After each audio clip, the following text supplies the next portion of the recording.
Hello and welcome back to day 2 of Stansberry Newswire's special coverage of the annual meetings of the International Monetary Fund and World Bank.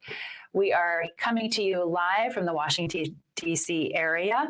And this morning, Scott, we got some surprising upside news on the growth of the global economy.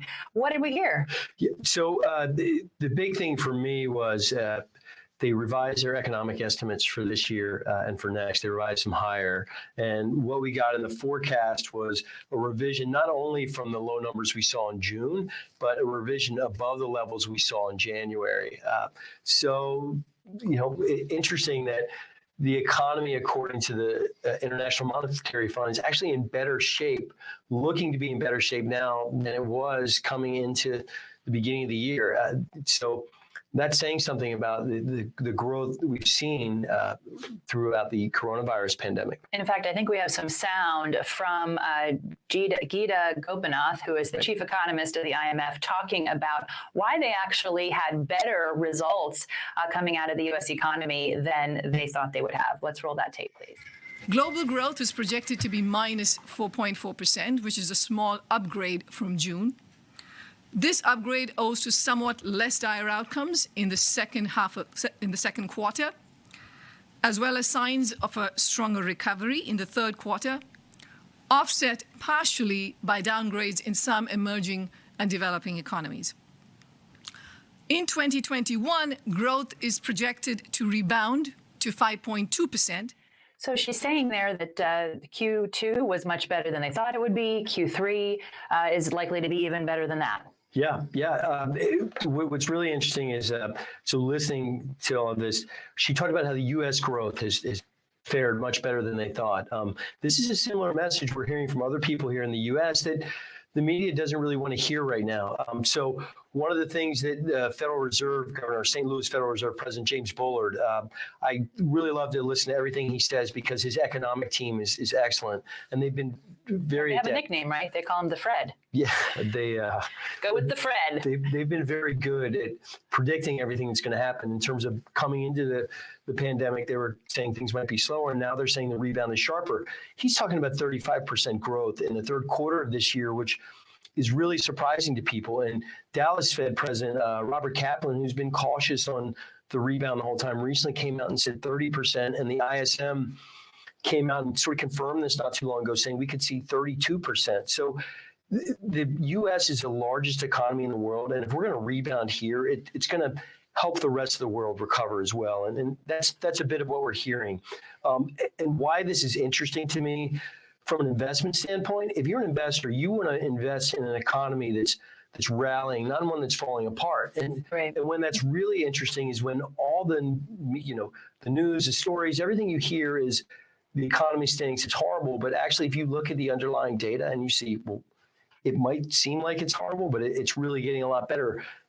That's a real investment opportunity. And yeah, the market's telling you some people see some of this, but I think good things lie ahead. Well, that's the other thing is if the media is telling us the opposite, then there's a surprise to the upside. We're likely to see even greater gains ahead. Yeah, and again, we talked about this the other day, but I really love a lot of these tech stocks, and the IMF is talking about investing in infrastructure and technology infrastructure in particular, and the media loves to say they all want to call the top in tech stocks, and I just it's over. Yes. Get out now. Pretty much.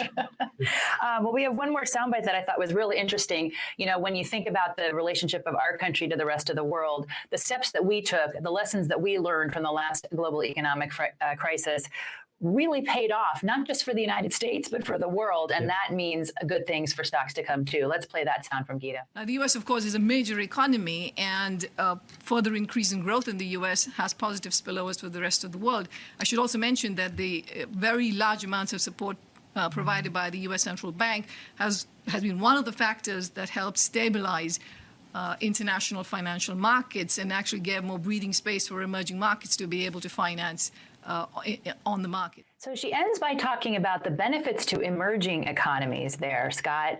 That's an area where we've had analysts at Stansberry say, hey, we need to be watching that because those are going to be good places to invest. There's a tremendous upside for growth there. Yeah, again, sort of similar situation what we talked about a moment ago, where they're out of favor because the growth picture is not working out very well at the moment. But that doesn't mean it's not going to turn around. So you would look at them as, for lack of a better term, is a bit ancillary. So what we really need to see is the U.S., Europe, China really start to rebound, and that's going to bring the developed economies along with it.